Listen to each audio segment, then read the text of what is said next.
एके सकाळी यशोदा नेहमीप्रमाणे दही घुसळण्याचे काम करीत होती. यशोदा अतिशय सुंदर होती. तिने छान वस्त्रही नेसले होते आणि तिच्या हातातल्या बांगड्या अतिशय सुंदर आवाज करीत होत्या. दही घुसळता घुसळता तिच्या मनात अनेक गोष्टी म्हणजे कामाच्या गोष्टी येत होत्या. पण आता काय झाले, हा छोटा बाळकृष्ण अगदी दुडूदुडू धावतच यशोदेच्याकडे आला आणि त्याने मागून तिला मिठी मारली आणि म्हणला की मला भूक लागली आहे. मग यशोदेने त्याला अगदी अत्यंत प्रेमाने आपल्या मांडीवर घेतले आणि ती त्याला दूध पाजू लागली. पण एवढ्यात काय झाले, तिच्या लक्षात आले की अरे, आपण चुलीवर दूध तापायला ठेवलंय आणि ते आता उतू चाललंय. ते बघितल्यावर मात्र तिने त्या बाळाला मांडीवर घेतलं होतं, त्याला आपल्यापासून दूर केलं आणि ती उतू जाणारे दूध उतरवण्यासाठी धावतच चुलीजवळ गेली आणि तिने उतू जाणारे दूध खाली उतरवले. आता तिच्या चित्तात अनेक कामाच्या गोष्टी होत्या, म्हणजे प्रपंचाच्याच सगळ्या गोष्टी होत्या आणि हे मात्र ह्या भगवंताला म्हणजे छोटा असला तरी त्याला अजिबात आवडलं नाही. आणि तो म्हणला की माझ्यापेक्षा सुद्धा हिला हे दूध फार महत्वाचे वाटतंय, तर हे असं नाही होता कामा. तर हिने मला जे असं काही बाजूला केलंय ते योग्य केलं नाहीये आणि आपण ह्याचा निषेध तर नक्कीच व्यक्त केला पाहिजे. मग त्यांनी काय केलं, तिथे जवळच एक छोटा वरवंटा होता, तो घेतला आणि त्यांनी त्या दह्याच्या लोण्याच्या रांजणावर फेकून मारला. अर्थात तो सगळा रांजण जो होता तो फुटला आणि त्याच्यातील ताक लोणी असं सगळं जमिनीवर व्हायला लागलं. मग त्यांनी त्यातले एक ओंजळभर लोणी घेतले आणि बाहेर निघून गेला. आता काय आहे असं सांगितलं जातं की दूध उतू गेले. त्याचे एक कारण असे होते की ते दूध म्हणाले की मी जर कान्हाला मिळणार नसेल तर माझा काय उपयोग, त्याच्यापेक्षा आपण उतू गेलेलं म्हणजे वाया गेलेलंच बरं, असा एक विचार सांगितला जातो. आणि ह्या प्रसंगाकडे अनेक जण वेगवेगळ्या पद्धतीने बघतात आणि आपापली मतं व्यक्त करतात. तर त्याच्यापैकी महाप्रभू असे म्हणतात की ते दूध कानालाच मिळावे असे खरे तर यशोदेला मनापासून वाटले होते आणि म्हणून ती दूध उतू जाऊ नये यासाठी उठली आणि तिने ते दुधाचं पातेलं खाली उतरवलं. बरोबर दोन्ही आत्ताचे विचार आहेत ते एकमेकाच्या विरुद्धचे आहेत.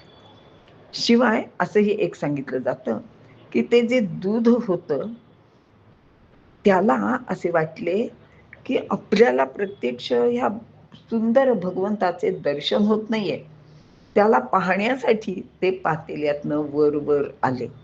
म्हणजे आपण म्हणतो ना असं डोकावून बघायचं वगैरे असं, तसं ते पातेल्यातनं भराभरा वर आले आणि त्याला कान्हाचे दर्शन घ्यायचे होते.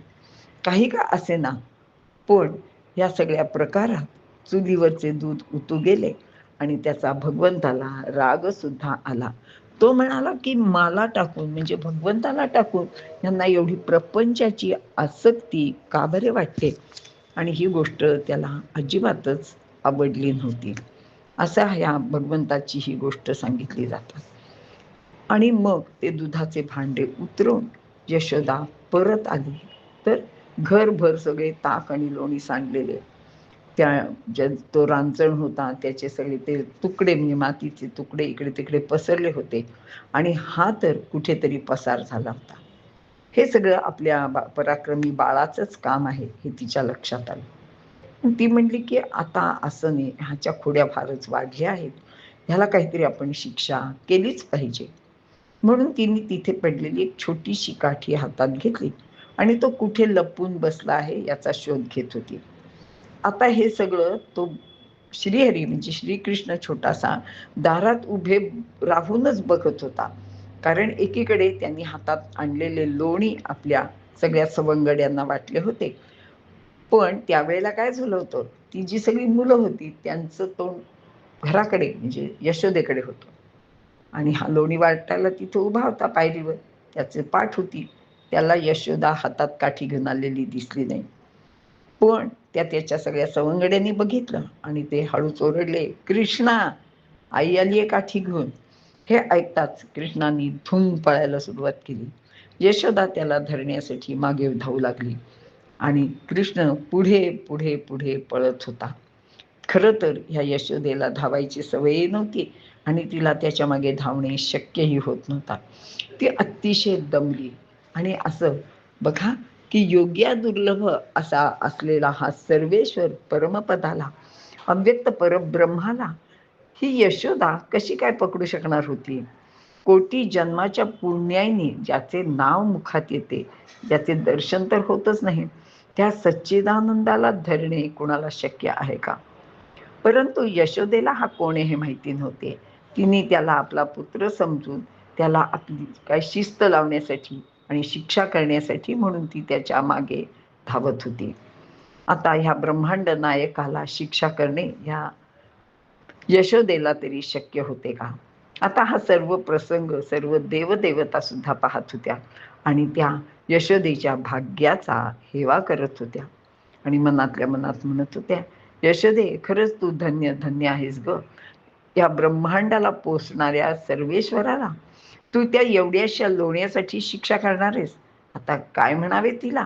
भाग्यवती म्हणायचे का मूर्ख म्हणायचे? पण खरे तर ती भाग्यवतीच होती. कारण हे सगळं ती त्या श्रीकृष्णाच्या पाठीमागे पळत होती. त्या श्रीकृष्णाला ती म्हणजे भगवंताला प्रत्यक्ष ती सांभाळत होती. तर तिच्या घरी अवताराला आलेला होता. तिला स्वतःला प्रत्यक्षात ह्याची कल्पना नसली तरी प्रत्यक्षात श्रीहरी तिच्या घरी अवतरलेला होता. आता हा श्रीहरी काही तिच्या हातात सापडेना. ती अतिशय दमली, त्याला हाका मारू लागली. पण हा काही तिच्या हाती सापडेना. शेवटी त्यांनी बघितले की अरे, आई आपली फारच दमली आहे. तर आईला आता आपण जास्त त्रास देणे शक्य नाही. म्हणून मग तो तिथेच थांबला आणि असे करताना यशोदा त्याच्याजवळ आली आणि ती म्हणाली, "बरा सापडलास. चल आता तुला मी चांगली शिक्षा करते. तू पळून जात होतास काय? चल घरी." असे म्हणून ती त्याला ओढत ओढत अगदी घरी घेऊन निघाली होती. त्यावेळी हा छोटासा बालकृष्ण रडत रडत अगदी डोळे पुसत, "परत नाही ग मी आई असं करणार. तू मला मारू नको, मारू नको." असं म्हणत होता. आणि त्यावेळी ह्या सगळ्या गोपिका मात्र हसत होत्या आणि त्या म्हणाल्या की बरं झालं आज तुलाच कळलं की तुझा मुलगा काय करतो ते. आता मात्र त्याला घरात आणलेला पाहून त्याचे जे मित्र होते त्यांना फार वाईट वाटले. कृष्णाचं रडणं पण अतिशय सुंदर होते आणि त्याचे ते सुंदर मुख पाहिले आणि काय हो त्याच्या डोळ्यात काजळ घातलं होतं. रडून रडून ते सगळे काजळ त्याच्या गालावर ओघळलं होतं. रडून रडून त्याचे गालही किंवा पळून पळून दमल्यामुळे त्याचे गालही अगदी लाल झाले होते आणि तो आणखी सुंदर दिसत होता. आणि मग ते सगळे पाहून त्या यशोदेचा राग मात्र कुठल्या कुठे निघून गेला. तिने हातातली ती काठी दूर फेकून दिली आणि त्याला आपल्या अगदी हृदयाशी घट्ट धरली आणि म्हणली, "कृष्णा, अरे तू किती त्रास देतोस रे. तू असा त्रास देत जाऊ नको." आणि कृष्ण पण म्हणाला, "नाही गं आई, मी आता तुला कधीच त्रास देणार नाही. माझं चुकलं. मी नको होतं असं करायला. पण तू मला टाकून का गेलीस? म्हणून मला राग आला. आता इथून पुढे लक्षात ठेव, असं मला टाकून तू कधीही जाऊ नकोस."